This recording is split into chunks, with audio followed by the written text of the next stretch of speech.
Assalamualaikum warahmatullahi wabarakatuh. Pada kesempatan kali ini kita akan belajar bersama tentang siklus air atau daur air.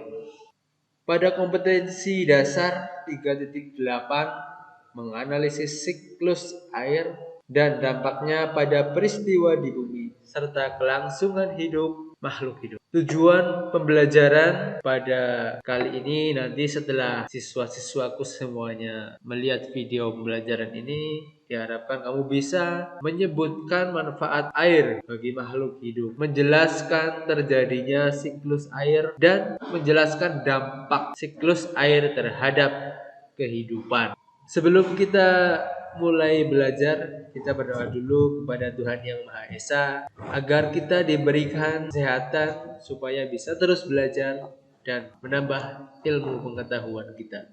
Air adalah sumber kehidupan bagi makhluk hidup. Manusia, hewan, tumbuhan tidak akan hidup tanpa air. Manfaat air bagi makhluk hidup antara lain bagi tumbuhan. Air diperlukan oleh tanaman atau tumbuhan dalam proses fotosintesis atau membuat makanan sendiri. Bagi hewan, air diperlukan untuk minum, membersihkan diri, dan sebagai tempat hidup beberapa hewan air.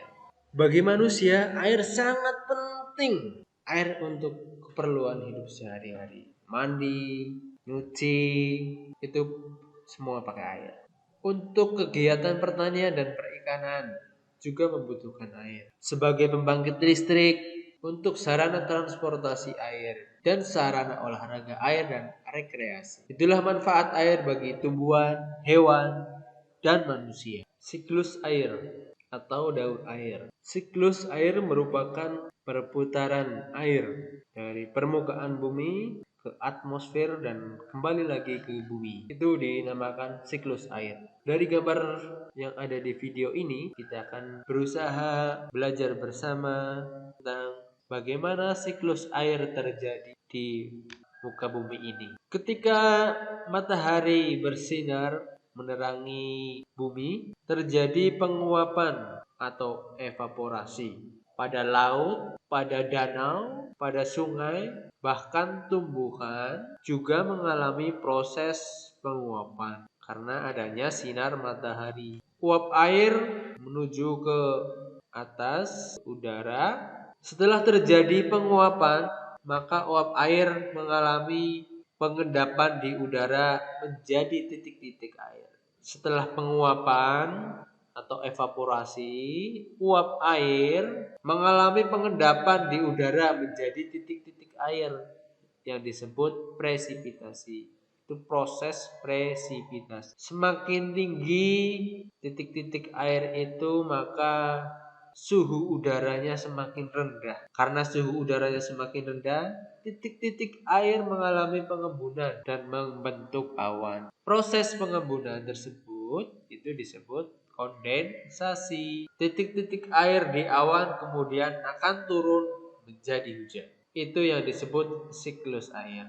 Jadi air yang tadinya di permukaan bumi mengalami penguapan, mengalami pengendapan, mengalami pengembunan, kemudian turun kembali menjadi hujan ke permukaan bumi. Air hujan yang turun ke sungai nanti akan mengalir bermuara ke laut. Yang di danau akan tetap di danau. Kemudian yang di laut akan menjadi air laut. Kemudian yang ada di tanah akan merasap ke dalam tanah menjadi sumber air atau air tanah. Itu yang disebut siklus air atau daur air. Proses daur air dan tahapan-tahapannya, yaitu evaporasi atau penguapan, yaitu penguapan dari air laut, sungai, danau, dan tumbuhan ke udara. Kemudian proses presipitasi atau pengendapan, yaitu pengendapan uap air yang telah jenuh dan tidak dapat ditampung oleh udara. Kemudian ada kondensasi, yaitu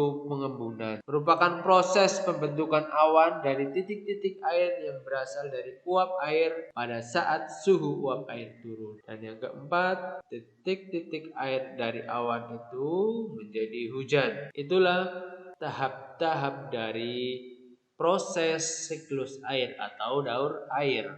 Dampak siklus air bagi kehidupan. Di Indonesia itu ada dua musim, yaitu musim kemarau dan musim penghujan. Saat musim penghujan, air sangat berlimpah.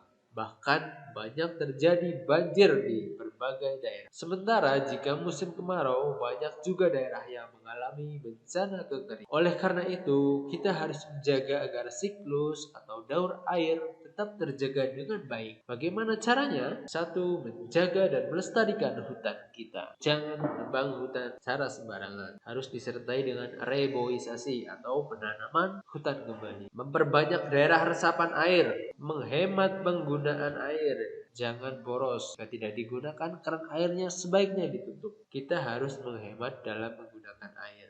Yang keempat, memanfaatkan lahan kosong dengan menanam berbagai macam tumbuh. Demikian pembelajaran pada hari ini, semoga bisa bermanfaat.